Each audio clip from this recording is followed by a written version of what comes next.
말씀은 누가복음 5장 보십니다. 누가복음 5장 1절로 11절까지. 자신 줄 알고 한 목소리로 우리가 합동합니다. 무리가 몰려와서 하나님의 말씀을 들을새 예수는 게네사렛 호숫가에 서서 호숫가에 배 두 척이 있는 것을 보시니 어부들은 배에서 나와서 그물을 씻는지라. 예수께서 한 배에 오르시니 그 배는 시몬의 배라.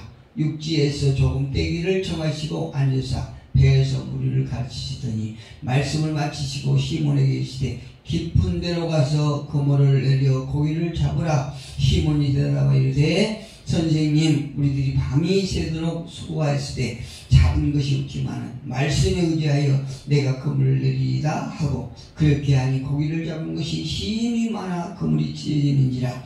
이에 다른 배에 있는 동무들에게 손짓하여 와서 도와달라 하니 그들이 와서 두 배의 채움에 잠기게 되었더라. 시몬 베드로가 이를 보고 예수의 무릎 아래에 엎드려 이르되 주여, 나를 떠나소서, 나는 죄인이로소이다 하니, 이는 자기 및 자기와 함께 있는 모든 사람이 고기 잡힌 것으로 말미암아 놀라고 세베대의 아들로서 시몬의 동업자인 야고보와 요한도 놀랐습니다. 예수께서 시몬에게 이르시되 무서워하지 말라. 이제부로는 내가 사람을 취하리라 하시니 그들이 배들을 육지에 대고 모든 것을 버려두고 예수를 따르니. 할렐루야. 하나님께서 이 자리에 함께 하심을 우리가 믿습니다. 성삼위 하나님께서 우리 안에 이 자리에서 함께 하심을 믿습니다. 누가 말했습니다. 인생이라고 하는 것은 만남의 연속이다, 이렇게 했어요. 그렇죠. 많은 사람을 만나고 또 헤어지고 이것이 인생이라 이 말씀입니다. 우리는 그 만남 속에 누구를 만나느냐에 따라서 내 인생이 더 업그레이드 될 수 있고, 아니면 내 인생이 아주 과거로 후퇴해지고, 아니면 제 자리에서 이렇게 맴도는 이런 인생을 살 수가 있는 것입니다. 오늘 본문에 보면요, 본문에서도 시몬 베드로, 또 그의 동업자인 야고보, 그리고 요한도 예수님을 만남으로써 인생이 완전히 바뀐 이런 장면을 우리가 성경을 통해서 볼 수 있습니다. 그런데요, 성경에서 말하는 만남을 네 가지로 이렇게 소개하고 있습니다. 그 만남에 대해서 말하고 있는데, 첫 번째 만남은 어떤 만남일까요? 첫 번째 만남은 어떤 만남이냐면요, 예수를 믿지 않는 불신자들의 만남이 있어요. 그러니까 자연인들의 만남이요. 자연인들의 만남은 우리가 정말 잘 아시는 것처럼 혼과 육적인 것에만 관심이 있는 그런 만남이에요. 그렇지 않습니까? 예수를 믿는 사람들 가만히 대화를 보면요, 거의 모든 부분이 하나님에 대해서, 또 교회에 대해서, 예수님에 대해서 이렇게 신앙적인 것에 대한 그런 대화가 많이 오고 가지만요, 불신자들의 만남은 누가 돈을 얼마나 벌고, 또 어떤 아파트에 살고, 또 어떤 지위를 가지고 있고, 또 그의 모든 이 땅에서 존재하는 어떤 혼의 영역, 또 육의 영역, 이런 것에 관심이 있고 그런 것에 가치를 두는 이런 만남이 있는 것입니다. 그런데 우리가 너무 잘 아시는 것처럼 이런 혼과 육에 대한 만남의 결국은 무엇인가? 끝에 가서는 멸망이라는 사실이에요. 할렐루야. 두 번째 만남은요, 예수를 만나기는 만났지만 목적이 하늘의 것보다는 땅의 것에 더 관심 있는 이런 만남입니다.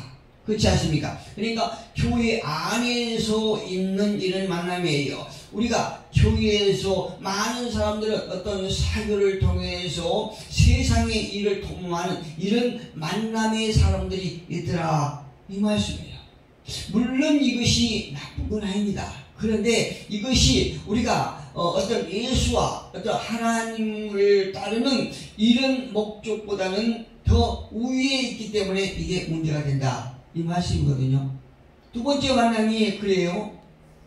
우리는 교회 안에서 또 예수님을 만나면 가장 첫 번째 목적 무엇이냐면은 죄 문제를 해결하는 것입니다. 죄 문제를 해결하는 것인데, 그런데 죄의 문제가 아닌 이 땅의 문제 해결을 위해서 만나는 만남이 있다, 이 말씀이거든요. 다시 말씀드리면 예수님의 기적과 이적에만 그 관심이 있는 것입니다. 이런 만남을 두 번째 만남으로 우리가 얘기를 할 수 있습니다. 그러면 세 번째 만남은 어떤 만남일까요? 세 번째 만남은 예수님의 지식과 정신, 예수님의 우리가 감히 따를 수 없는 지식, 또 예수님께서 가지고 계신 투철한 정신, 이런 것을 습득하기 위해서 만나는 경우예요. 가만히 보면 예수님의 제자들이 처음에 그런 상태로 출발했지요. 예수님의 제자들의 처음 만남의 경우가 세 번째 만남이라고 할 수 있습니다. 그러나 이 만남 역시 완벽하진 않아요. 예수님을 만나기는 만났지만 무엇인가 굉장히 불안하고 불신자들과 별로 차이가 없는 만남이다, 이 말씀이에요.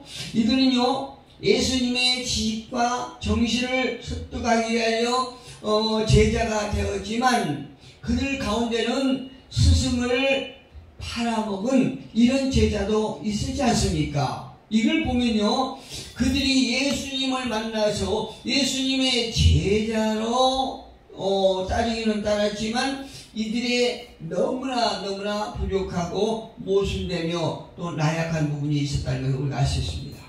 이들에게 문제가 무엇일까요?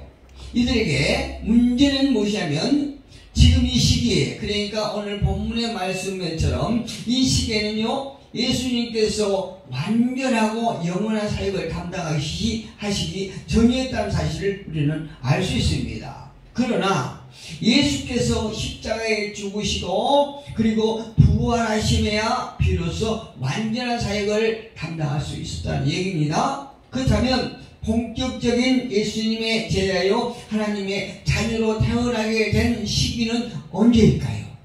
요한복음 1장 12절에 가보면요, 요한은 이렇게 기록했습니다. 영접하는 자, 곧 그 이름을 믿는 자들에게는 하나님의 자녀가 되는 권세를 주셨으니, 할렐루야.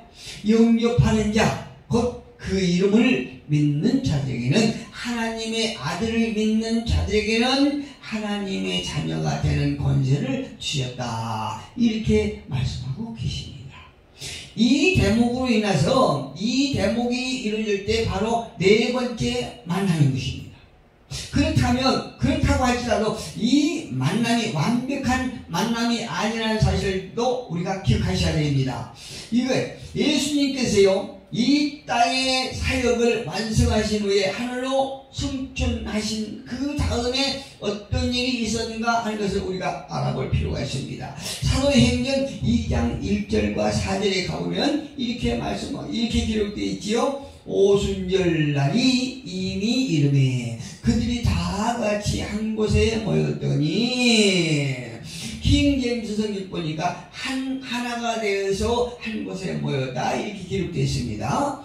호련히 하늘로부터 급하고 강한 바람 같은 소리가 있어 그들이 앉은 온 집에 가득하며 마치 불의 혀처럼 갈라지는 것들이 그들에게 보여 각 사람 위에 하나씩 임하여 있더니, 그들이 다 성령의 충만함을 받고 성령이 말하게 하심을 따라 다른 언어들로 말하기를 시작하니라. 할렐루야. 여기서 보니까 급하고 강한 바람이 이렇게 나오죠. 급하고 강한 바람이 2절에 보니까 호련히 하늘로부터 급하고 강한 바람 같은 소리가 있어 그들이 앉은 온 집에 가득했다고 이렇게 기록하고 있습니다. 성경에 여러분들의 보면 구약의 신약에 보면요, 바람은 하나님의 임재로 표시하고 있는 것 같아요. 바람이라고 하는 것은 하나님의 임재하심의 표현으로 이렇게 기록하고 있더라, 이 말씀이에요.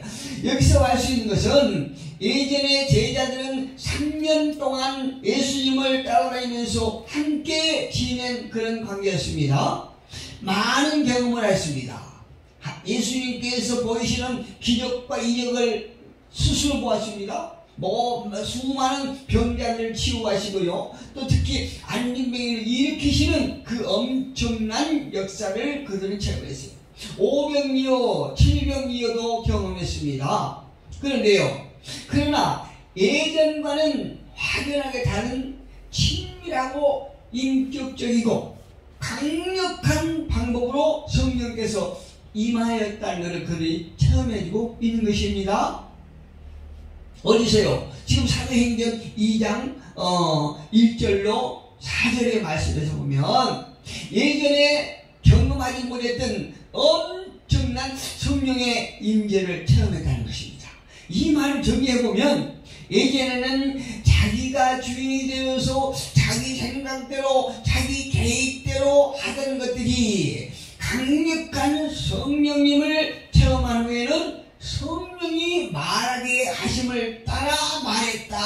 이렇게 성경은 기록하고 있다는 얘기죠. 즉 영혼육이 성령의 지배를 받고 성령의 일하심에 순종하게 되었다는 거죠. 할렐루야.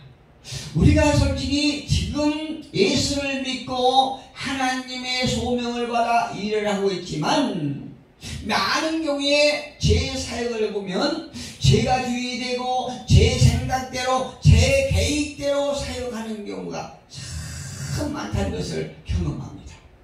그때마다 하나님 앞에 기도하는 것은 하나님 저에게 성령이 충만하심을 허락하셔서 성령에 따라 일하게 할 수 있도록 아버지께서 인도해 주세요. 이렇게 기도하는데요. 사실 많은 경우에 우리는 육체를 입고 있기 때문에 하나님께서 주신 사역, 성령님의 인도하심에 따라서 우리가 말을 하고 성령님의 안에 우리 생각이 사로잡혀서 성령께서 역사할 수 있도록 우리는 맡겨드리고 성령의 인도하신 대로 우리가 따라서 한다라고 그러면 우리의 사역은 완벽할 줄로 확신이 있습니다.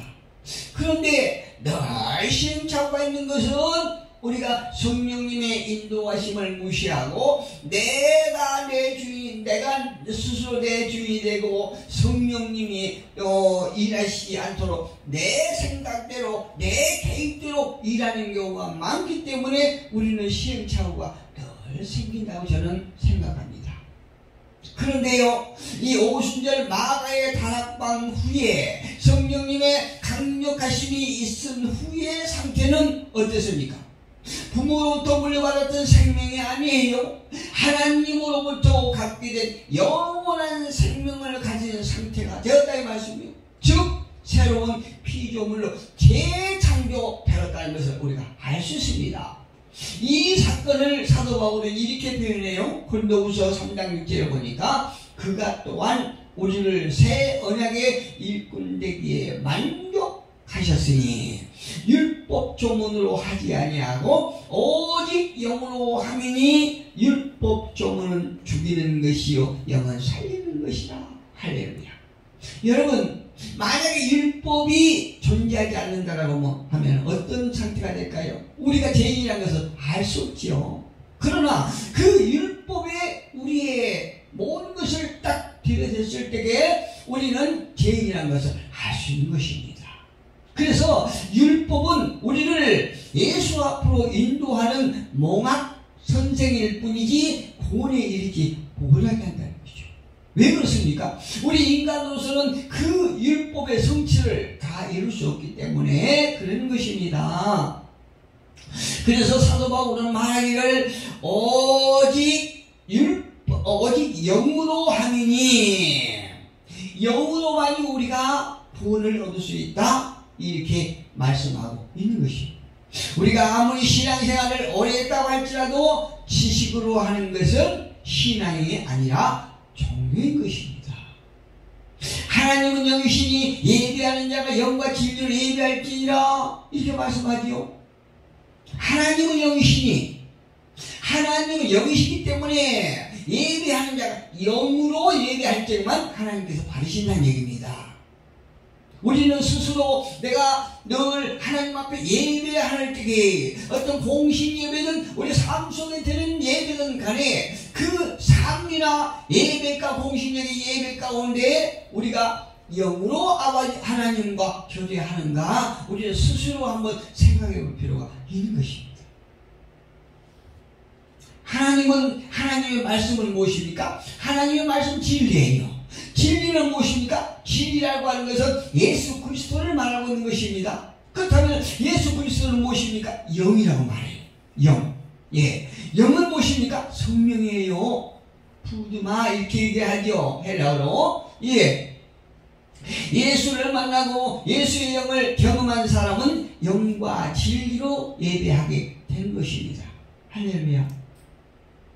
우리 속에 우리와 함께 하시는 하나님의 영으로 하나님과 이렇게 교제하면서 예배하게 된다 이 말씀이에요. 이것만이 하나님께서 받으시는 그런 기뻐하시는 예배인 것입니다. 이것을 베드로 사도는 자기 베드로전서 1장 13절에서 거듭남이라고 표현합니다. 할렐루야. 우리가 하나님의 형상대로 지음을 받았지만 죄로 인하여 우리 속에 하나님의 형상이 죽어있는 상태예요. 그러나 예수를 통하여 성령님을 통하여 우리 안에 영이 다시 회복되는 순간 우리는 거듭났다 이렇게 얘기를 하게 된다는 얘기죠. 그때는 우리가 그 전만에도 내가 내 주인이 되고 그래서 내 생각대로 내 계획대로 모든 것을 진행해가고 모든 삶이 육의 삶이었지만 혼적인 삶이었지만 그럼에도 불구하고 내 안에 하나님께서 영으로 내 안에 오심으로 내 안에 죽었던 영이 회복됨으로 말미암아 내가 재창조함을 받아서 즉 거듭남으로 이제는 내가 내 주인이 되는 것이 아니고 성령께서 나를 이끌어 가시고 말하게 하시고 행동하게 하신다 이 말씀이에요. 사람 안에 있는 하나님의 형상이 새롭게 창조되었다는 것, 그 안에 하나님의 생명이 살아 운동한다는 얘기입니다. 그리고요 그 안에 살아있는 영은 옛 생각을 버리게 하고 사고방식이 변하며 가치관이 새롭게 형성된다는 얘기입니다. 여러분 옛사람은 이미 십자가에 죽었다는 얘기죠. 우리 안에 새로운 영이 되어서 이제 하나님의 형상이 회복됨으로 말미암아 하나님의 사람으로 우리가 살아가기를 주님의 이름으로 축복합니다. 왜 그랬습니까? 이제는 마귀의 종이 아닌 왕같은 제사장이요 거룩한 백성이요 그의 소유이기 때문에 우리는 이제 마귀의 자녀에서 해방되고 하나님의 백성이 되고 하늘의 백성이 되고 예수님의 제자가 되기 때문에 우리의 삶은 왕같은 제사장의 삶을 살아야 되고 거룩한 그러니까 세상과 구별된 삶을 살아가야 된다 이 말씀이에요. 그렇다고 해서 우리가 세상과 단절될 수는 없습니다. 우리의 생각이 세상 사람들과는 달라야 된다는 거죠. 우리의 가치관이 세상 사람들이 추구하는 것과는 달라야 된다 이 말씀이에요. 우리를 만나주시고 당신의 소유를 삼으신 이유가 어디가 있다고 생각하십니까? 목적이 무엇이라고 생각하십니까? 여러분 어떻게 생각합니까? 그것은 빛에 들어가게 하신 이의 아름다운 덕을 전하게 하심이라 이렇게 말씀하고 있는 것입니다. 할렐루야. 저와 여러분을 새롭게 살리시고 거듭나게 하신 것은 우리를 빛으로 들어가게 빛의 자녀가 되게 하신 그 아름다운 하나님의 덕을 아직 하나님의 아름다운 덕을 알지 못하는 자들에게 전하게 하기 위해서 저와 여러분을 먼저 부르시고 우리를 거듭나게 하셨다 이렇게 성경은 말씀하고 있습니다. 그렇다면 우리는 어떻게 살아야 됩니까? 우리의 삶의 어두운 말, 어두운 행동 이런 모든 것들을 몰아내야 됩니다. 어떻게 해요? 성령의 힘을 얻어서 우리는 지금까지 마귀의 말을 했던 것, 마귀의 생각을 했던 모든 부정적인 것들, 소망 없는 것들, 이런 것들을 내 안에서 몰아내고 새롭게 소망적인 말과 소망적인 생각과 소망적인 삶을 살아가야 된다 이 말씀이에요. 왜요? 거룩한 백성의 삶이 그래야 된다 이 말씀이에요. 오늘 본문에서 제자들은 예수님을 만난 후에 삶이 완전히 달라졌습니다. 그러나 아직은 불안합니다. 그들 안에는 성령께서 함께 하심으로 매 순간순간 변해가는 모습을 우리는 보게 될 것입니다. 아직 그들은 영이 거듭났지만 그래도 불구하고 혼과 육은 계속 성화되어 가야 된다 이 말씀이에요. 그리고 그들은 사도로서 사역을 충실하게 감당하는 모습도 우리는 성경을 통해서 보게 될 것입니다. 역시 저와 여러분도 예수님의 제자님을 우리 믿습니다. 그리고 거듭났음을 우리는 하나님 앞에 고백할 수 있습니다. 그렇다면 우리의 삶도 이게 부정적인 삶에서 소망적인 삶, 부정적인 말에서 소망적인 말, 긍정적인 말, 그리고 긍정적인 생각으로 변해가면서 우리의 모습에서 주님의 모습이 나타내야 될 줄로 믿습니다. 기도하겠습니다.